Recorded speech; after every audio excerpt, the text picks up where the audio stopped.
What's going on, guys? Size here, coming at you back with another video. Definitely the video you were not expecting. So you can see that I'm not at my normal set. I'm actually not even recording on my regular camera.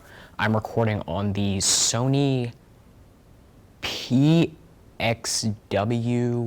Z150. I think, first off, terrible model name, but it seems to be a common thing with Sony.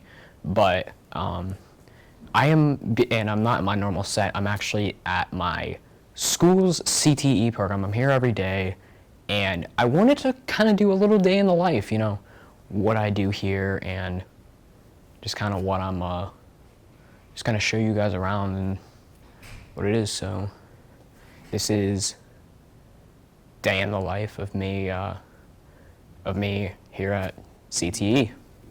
So let's get to it. So we'll go ahead and start off in the main part of the studio. We have our news desk, which is where we record the morning announcements, and it's for the entire school here at U Prep to see. So we record that here in the morning. We have our two hosts that sit up in the front that are on camera, and our jobs vary between. I'll explain a little bit more of all the jobs later on, but that's where the hosts are. Behind that, we have the green screen to place different backgrounds in when we are recording the show and when we're making graphics, most likely for the show. It could be for something else, but a lot of the times it is for the show. And to give you an overview of the program, I sat down with not only our teacher, Mr. Hackett, but also a couple of my fellow classmates, Jameer and Shekinah, to just sort of talk about what they like about the program and their experiences here so far. I mean, this is all of us here in this morning class. It is our first year, so it's sort of hard. It's not the easiest to say, like, our full experiences, but our experiences so far. So let's show you those little one-on-ones real quick. What I like most about entertainment technology is it gives students chances to work on skills that apply throughout their lives and use it in a fun way, using multimedia, cameras, video editing, being creative in Photoshop and Illustrator. But mostly it's those skills like learning how to work as a team. In order to do a broadcast, you have to know your role, you have to work well with others. When things go wrong, you have to problem solve, and it gives students a chance to work on those kind of skills, those creative skills, those critical thinking skills, in a unique and exciting way, in my opinion. I like doing interviews and recording a show too. I'm pretty good at producing things, managing things, and I'm pretty good at stuff like that because I'm experienced, so that's something I will probably do in a further career. I've always been interested in photography and videography, but I just never learned about what it took to, like, use a camera and to produce a show or be a TD for a show or do graphics or audio. And I wanted to learn because why not? I wanted to be an entertainment technological engineer before I wanted to be an actress. So if I do want to be an actress before I want to be an entertainment tech person, but if I don't become an actress, it works out in my favor. Moving on, sort of over, it's in the same room, past the news desk and the green screen. We have our cameras, which, as I said in the intro, are the wonderfully named Sony PXW Z150. A lot of sarcasm when I say wonderfully named, but I guess it seems to be a common thing with Sony. I don't know. But we have 4 of those cameras. For this clip, I'm actually recording on one of them, and then those 3 that you see up here on these little tripods and dollies, what are they called? The whole, whatever, on wheels.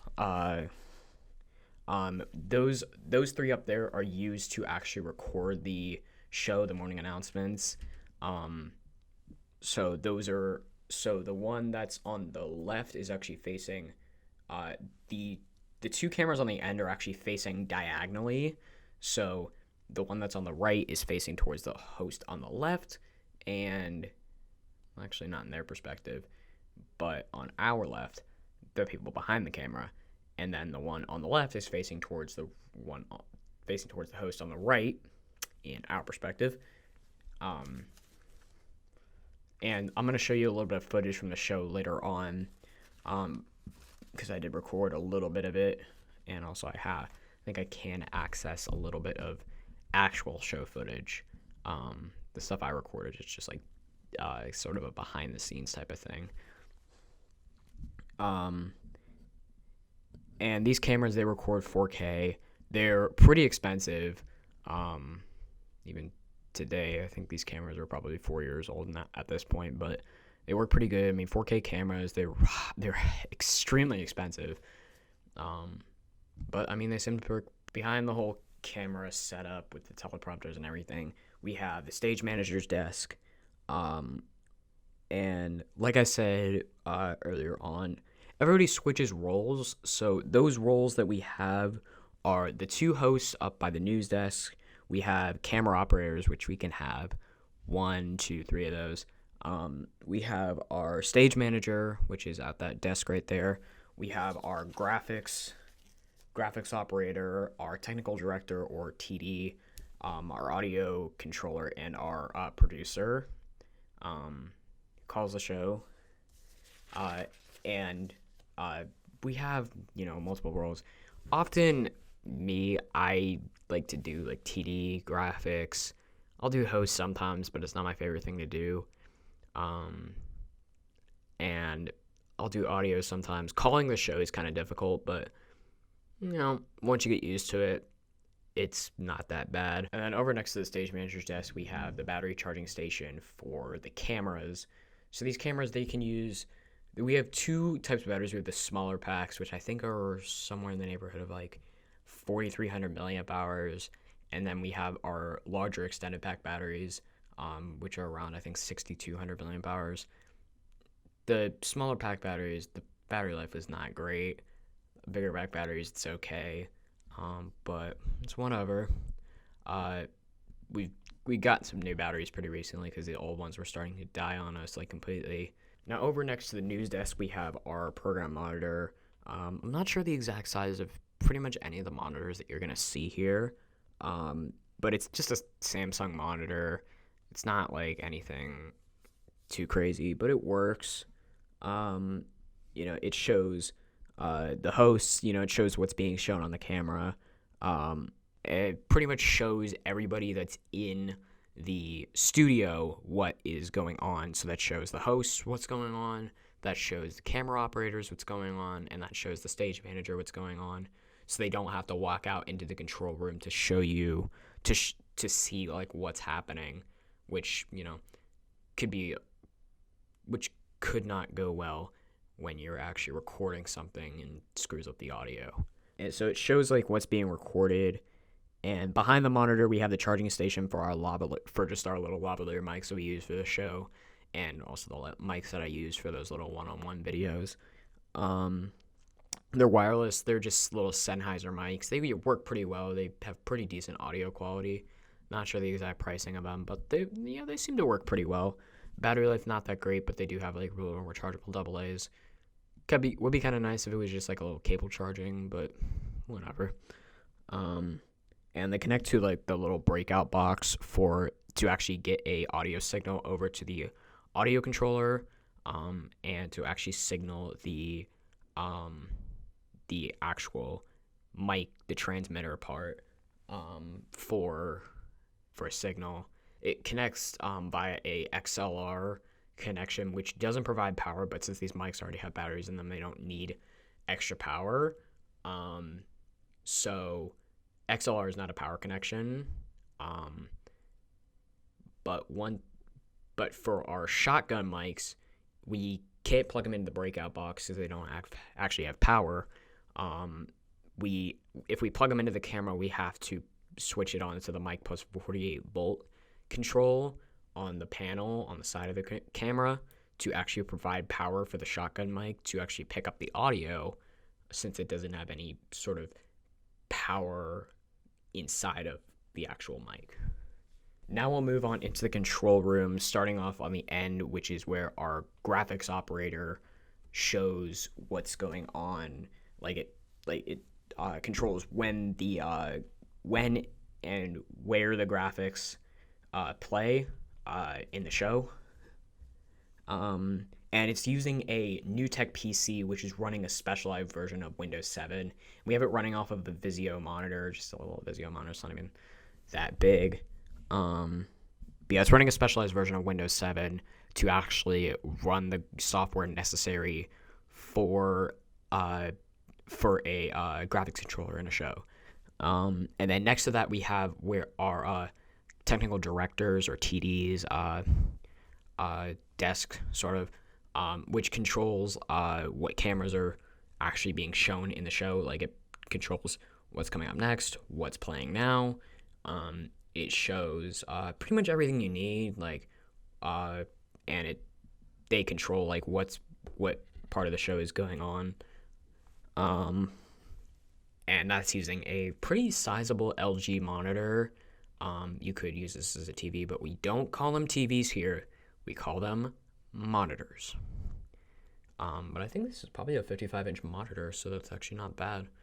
And over next to that, we have our audio mixer, which is where the audio controller works, to control the volume of the microphones, to control the volume of the videos, like the intro and the outro, and any little videos that we need to put in for the show. Controls whether the mics need to be muted. You get the idea. And the producer is always walking around, trying to check. They're calling the show. They're trying to check to make sure everybody's doing their job. And over on top of that, we have our light board. There's no job for that. We just set that up before the show, and we're done with it. But the lighting inside the studio is actually pretty decent. Those lights are bright, I'm telling you. They're pretty bright. But it works pretty well. Don't see an issue with it. I felt like I've been blinded a couple times, but in reality, I really haven't. But yeah. And we have that little whole control bay where the audio controller is sitting.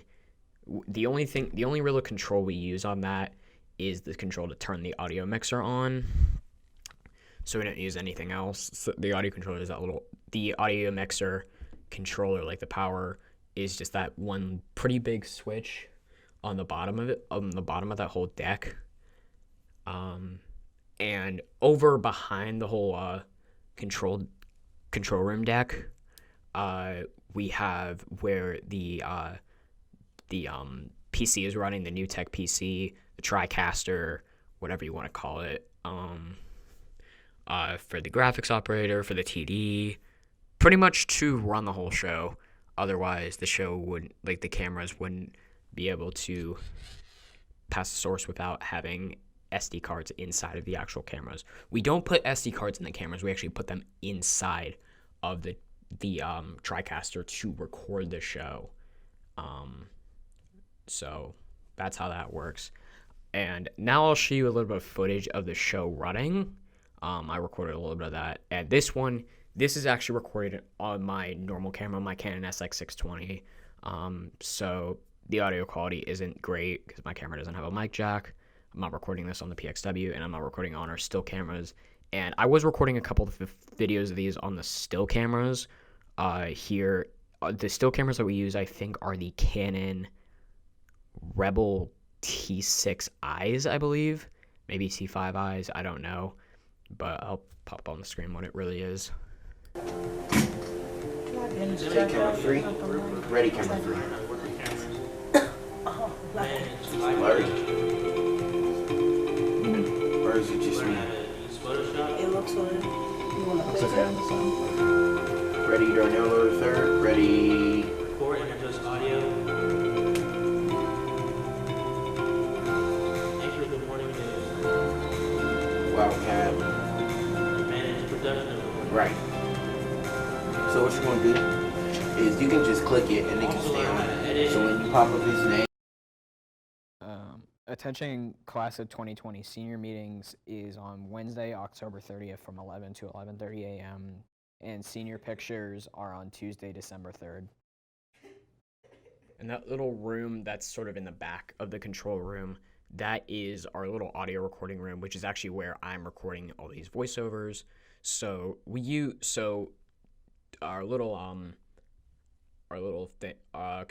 our computer to record the voiceovers, just a 21.5-inch 4K iMac, pretty standard. And we actually use those to edit. We have a bunch of those out in the main room. So we record the audio in here. Well, not all the audio. We don't record the audio for the show, but this is where I'm recording my voiceovers. This is where we record like music and stuff. So that's where all this stuff happens. And I'm recording off of, I think, a Blue Yeti microphone. I don't know exactly what it is. It's some kind of blue microphone, but it's whatever. Pretty cool. Alright guys, that is going to wrap up this whole studio tour video. I hope you guys enjoyed. If you did, make sure to smash that thumbs up button, hit that subscribe button down below, and follow me on my socials, my Snapchat, my Instagram, my Twitter, my Facebook. You guys know how it goes. And yeah, I will see you guys in the next one. Peace.